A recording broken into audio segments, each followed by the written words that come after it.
A análise de solo ela não é simplesmente fazer aquela análise química e pronto, tem a química, a física e a biológica. E dentro do laboratório, que muito bem estruturado, com profissionais muito capacitados, na Universidade Federal de Jataí, a Ludmila foi lá conversar e conhecer um pouco mais da importância dessa parte física e a diferença que ela pode fazer lá nos resultados. Com a análise química do solo, o produtor pode conhecer a situação da estrutura nutricional da sua área e fazer as correções necessárias para a instalação da próxima cultura, de forma que ela tenha todos os componentes que precisa para o bom desenvolvimento.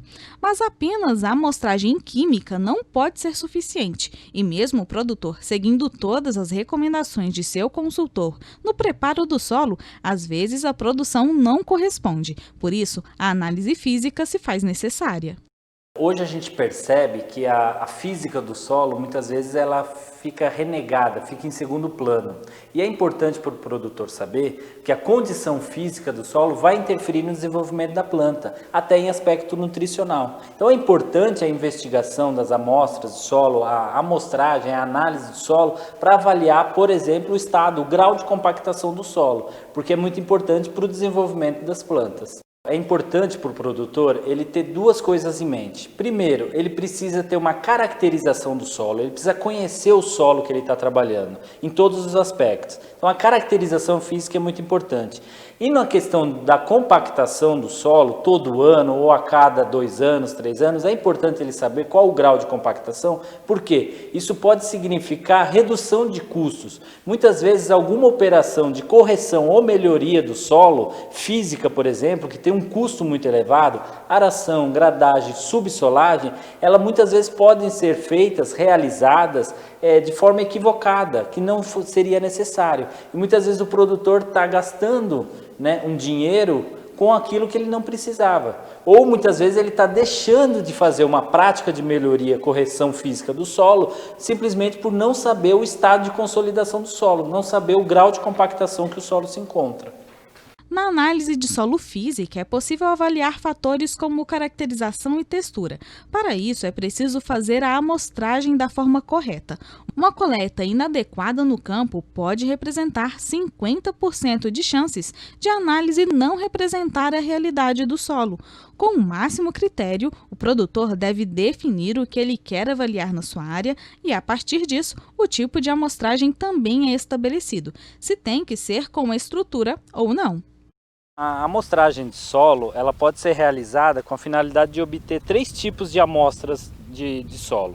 Amostras deformadas e indeformadas. As indeformadas elas podem ser separadas em formas de torrões do solo ou nos anéis volumétricas. E as amostras deformadas são aquelas amostras de solos que não têm estrutura, que são coletadas com trado ou com enxadão. Esses tipos de amostras, elas são coletadas para algumas finalidades em termos de análise do solo. Por exemplo, as amostras deformadas, elas são coletadas para quê? Para fazer a caracterização física e a questão de estudo da fertilidade do solo. Quando a gente pensa nas amostras já indeformadas, ou seja, com estrutura, a gente está pensando nas propriedades do solo, como compactação, densidade do solo, ou até mesmo a estabilidade de agregado. Quando a gente está coletando a amostra deformada, a gente tem que coletar várias amostras num talhão, que a gente chama de fazer uma amostragem composta e misturar essa amostra e levar para o laboratório.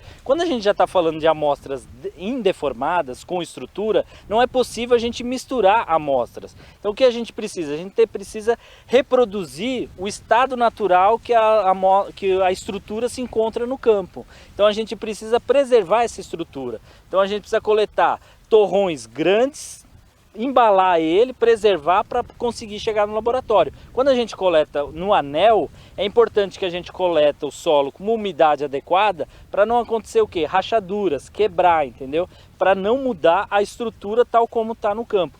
No laboratório, a gente precisa do quê? De uma amostra que reproduza completamente o que está no campo. Então a gente precisa coletar com cuidado, de forma delicada, para quê? Para preservar essa estrutura até chegar no laboratório.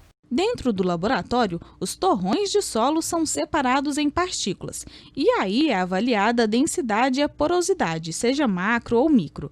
Neste aparelho, por exemplo, as partículas ficam em um movimento de sobe e desce que tenta simular a chuva no solo. Se elas se desintegram muito rápido, significa para os pesquisadores que o solo tem propensão a erosões, o que deve ser corrigido. Na parte de física do solo, a gente avalia a questão da caracterização do solo, que é textura, né, as análises granulométricas, as densidades de partículas, e a parte de propriedades que a gente investiga são as densidades do solo, porosidade do solo, macro e micro porosidade, resistência à penetração, estabilidade de agregados. Depois da separação da areia na peneira, as partículas de silt e argila são colocadas na proveta. Aqui é feita a sedimentação e também a determinação da argila. Com o método da pipeta, são coletados 50 ml do que seria apenas argila. Em seguida, ela é colocada na estufa juntamente com a areia por 24 horas. Depois desse processo, o que fica nos recipientes são os elementos já separados. Assim, o cálculo é feito para entender a textura do solo. Para ter todas essas informações corretas, é importante o produtor ter um laboratório de confiança. É uma etapa assim muito minuciosa que ele tem que ser realizado com atenção. Então é importante que ele faça uma amostragem correta, envie para o laboratório, um laboratório de idôneo, um laboratório que seja conhecido, que suas práticas tenham um selo de qualidade, envia para esse laboratório numa embalagem correta, bem identificado. O laboratório procede analiticamente de forma correta também e envia os resultados. E aí depois ele tem que interpretar esses resultados para poder corrigir o solo de forma adequada.